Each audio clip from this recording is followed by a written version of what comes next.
Садыр Жапаровдун уулу баласы каза болду. Белгилүү саясатчы учурда камакта жаткан Садыр Жапаровдун уулу Дастан автокырсыктан каза тапты. Бул тууралуу ишенимди булактар билдирди. Азырынча эмне себептен каза болду белгисиз. Активист Мелис Аспеков Садыр Жапаровдун уулу баласы Дастан кырсыкка учурады. 22 август күнү түнкү саат 22:00 чамасында жумуштан чыгып үйүнө кетип бара жаткан учурда СЕ аттуу адам жол эрежесин бузуп сүзүп кеткен. Дастан Садыр уулу мотоцикл менен бара жаткан. Мотоциклдан кулап түшкөндө СЕ машинасын токтотуп калбастан машинасы менен Дастанын үстүнөн тебелеп өтүп кеткен. Мунун баары видео байкоого түшүп калган. Видео байкоодо көрүнүп тургандай, ал жаран артында келе жаткан бир машинаны өткөрүп, анан эле артында удаа келе жаткан мотоциклге капталын тосуп бергени көрүнүп турат. Бул жерде СЕ эки чийимдүү жерден разворот жасап, жол эрежесин одоно бузганы көрүнүп турат. Бул кылмышын артка бурулуп кеткенге үлгүрүп калам го деген кечирим сурайм деп түшүндүрүүдө. Бул саясий заказ эмеспи деген версиялар текшерилип жатат. Дастан Садыр уулу учурда номер 4 шаардык ооруканада жандандыруу бөлүмүндө жатып каза болду деп билдиришти жакындары.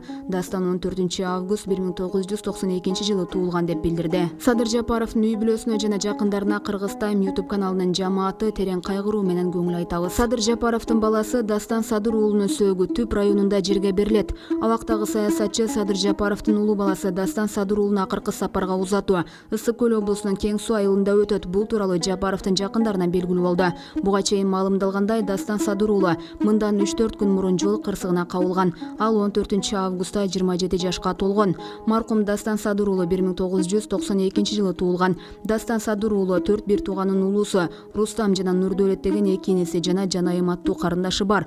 Дагы бир Ринат деген бир тууганы бар. Аны Садыр Жапаров бир тууган иниси каза болгондон кийин багып алган. Рустам менен Ринат 2017 жылы март айында Садыр Жапаров кармалган учурда УКМКнын алдында митинг өткөргөн. Тарапташтар менен чогуу кармалып, кийин бошотулушкан. Ринат катуу сабак алганы маалым. Дастан Садыр уулу Бишкекте мектепти аяктап, Пекиндеги университеттен Кытай тилин 2,5 жыл үйрөнгөн. Андан кийин Кыргыз-Орус славян окуу жайынын юридикалык факультетинде билим алган. Анын куралдуу күчтөрдүн курамындагы Улуттук гвардияда кызмат кылгандыгы белгилүү.